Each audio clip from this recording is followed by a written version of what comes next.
Everybody, welcome to Light Screen Action. I'm your host, Tiana Sirmans. Today, my special guest is the amazing and talented DJ Sophia. Hi, how are you today? I'm doing really, really good. Thank you. Thank you for having me on your show. Yes, and thank you so much for letting me interview you. But when did you realize that you had the skills to be a DJ? So my dad, he's a DJ as well. And so, when I was 2, I'd play around in his DJ room and stuff, and I would listen to him. And then when I got old enough to be responsible enough to handle the equipment, he would let me start scratching on it and stuff. And so I really started to fall in love with it. And then I did my first professional gig at age 6. Wow, that's really cool. And what would you say are the top 3 skills you need to have to be a DJ? The top 3 skills that you would need to be a DJ would be to have to practice. You need to practice because practice is everything. And another one would to be patient, because sometimes the equipment isn't the way you want it, and sometimes your audience isn't the way you want it. Another thing was you have to be interactive. You have to be very interactive with your audience to keep them in tune, to keep them listening, to keep them happy. So how do you prepare for an event? So sometimes I prepare for an event is depending on my crowd. So if I'm DJing for Nickelodeon, normally parents aren't going to be on there. Normally it's going to be normal children. So we don't play older music that the children don't know. I play relevant music and music that they know so they can have a just good time and enjoy it. And so I put a playlist together for them.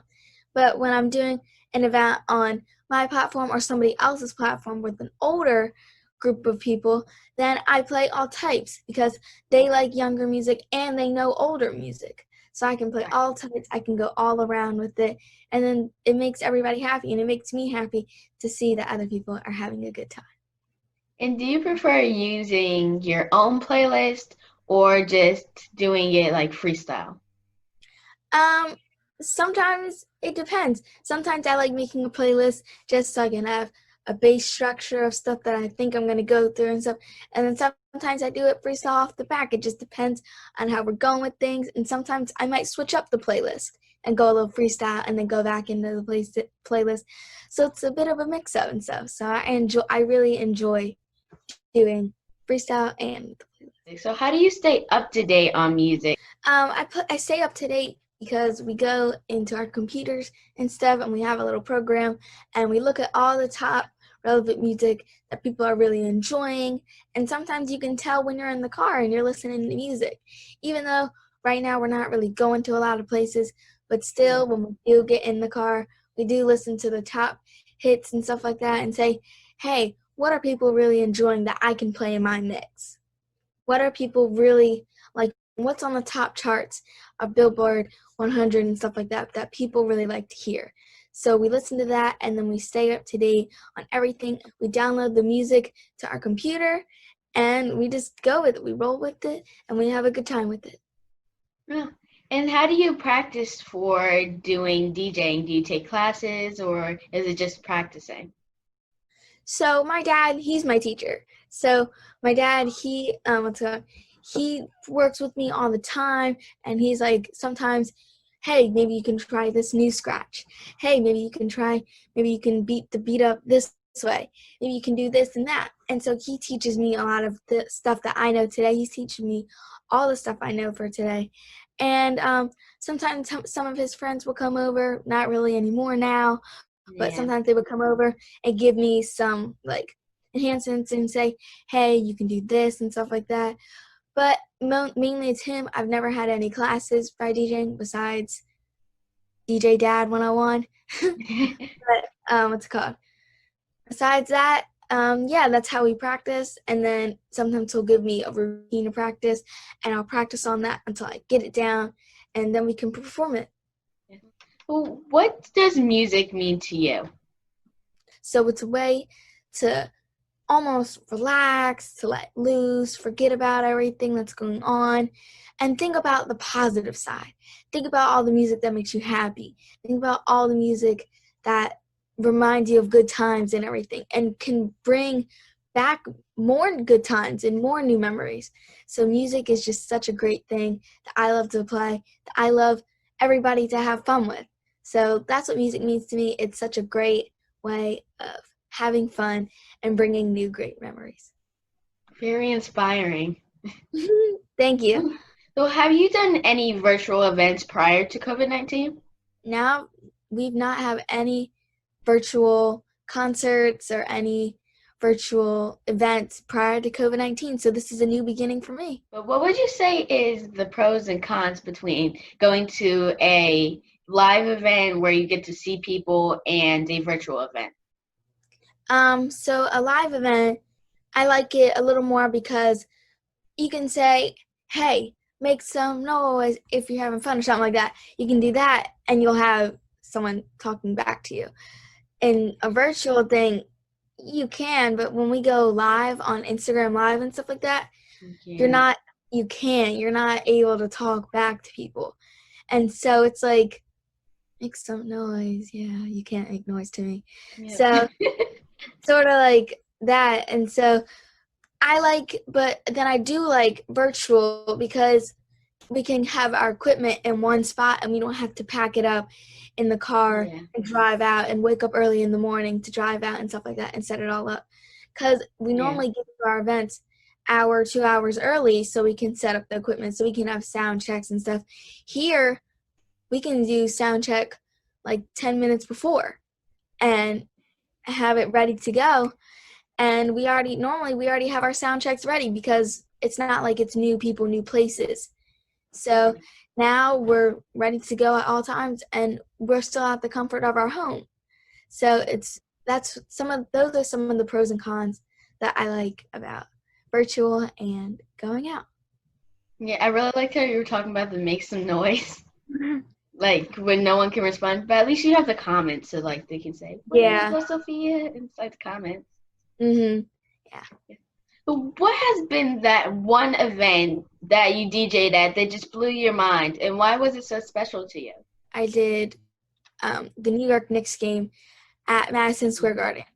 And even though I've heard of Madison Square Garden, and my dad, when we were there, he was showing me some of the pictures and stuff like that. He was like, it fits 20,000 people, and on the pictures, of course, it looks smaller.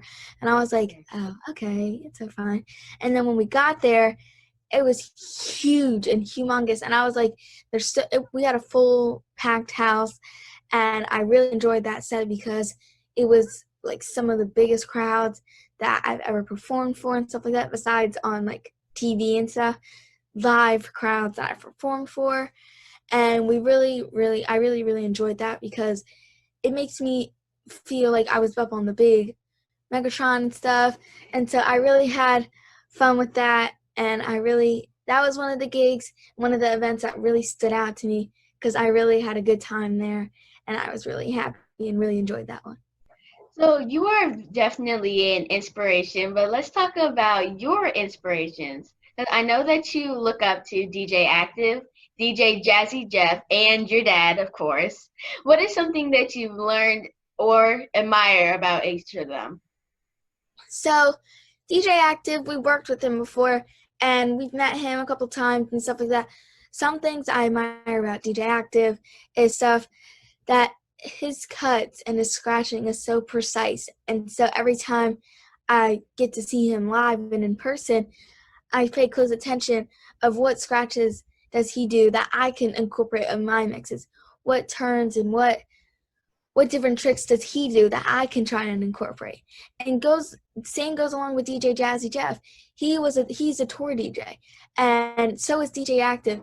With DJ Jazzy Jeff, he's his own tour DJ. He doesn't tour DJ for artists. He's his own tour DJ. And so I really admire that about him because I think that's so cool, and that's like something that you never really see. And he's like some of the only people that really do that. And so I was like, wow, that could be something that just goes to show you don't have to have someone tour DJ for you or tour with someone. You can tour by yourself and you can have a good time just by doing that. And then of course my dad. He's number one supporter. He's my teacher. he's my dad.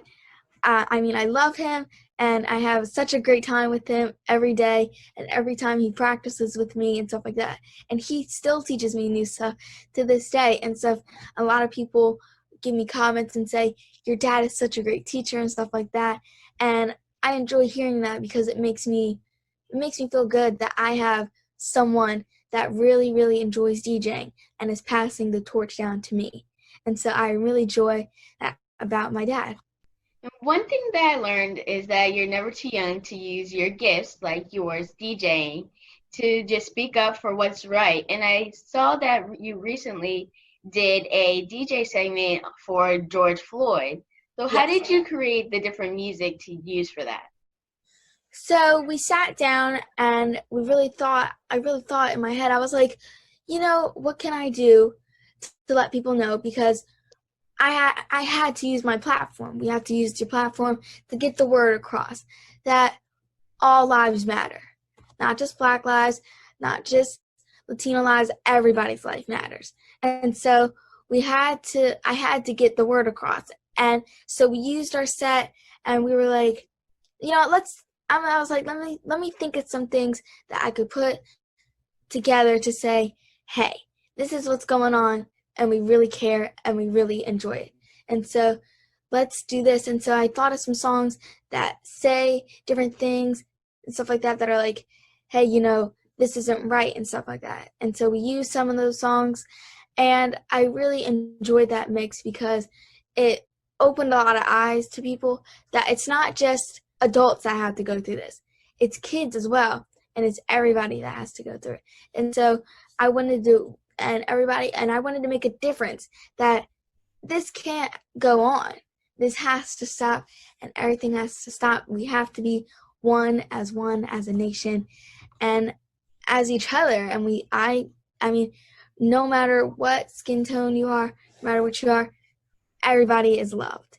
Everybody is loved in my way. So I had to think of a set that could show people that we all care about each You're like really motivational. other. Thank you. So let's talk about what you like to do for fun. So when you're not DJing, what do you like to do? I like making arts and crafts and stuff. So that's something that I really like doing. And then I like playing outside on our swing set and stuff like that. We still have one of those, and I really love playing on that thing. I love the swings and stuff. Yeah, and I used to love hanging out with my friends at like sleepovers and stuff. And sometimes we would go get ice cream together. But now everything's sort of closed. But still, it's much better than going out and getting sick and Yeah. other people from getting sick. So Yeah. Well, you can definitely still do because like museums and stuff are doing like virtual cameras and stuff. So you can still do that. yeah, that's something that we can look into. So what do you want people to know about DJing? So my motivational like message to people to know about DJing, especially like the people that are coming up that are trying to be a DJ and stuff like that. Some things I would say is to just stay determined and think about your future. Like my dad always tells me, like, I don't ever see the vision now, and you won't ever see the vision at a young age. You could always see it, but it's harder to see. And so he always tells me, stay focused, stay humble and stuff like that. Because when you get too caught up in everything, you forget where you come from. And you have to remember who did this for you and who got you to those places to make you who you are today. And so we always stay humble, and we always stay thankful to everybody who has given us the opportunity to perform for them. Whether you might be known in your neighborhood or whether you might be known worldwide, we thank everybody for the opportunity and to the chance to let, even if it's only 2 people that now are new to you. Well, now those 2 people might have 400 friends that they're going to share it to. Right. So you're like, that everything counts. And so we're always so thankful, and so always stay humble and always stay thankful and just always stay happy, just always have fun with everything. And I enjoy what I do very, very much. So just do something that you enjoy doing. Yes. Well, that is great advice. And those were all of my questions. Thank you so much. You were truly an inspiration. And thank you for letting me interview you today. thank you for having me so much. It was a pleasure being with you, and I'm really glad that you got to interview me today. Yes, same here.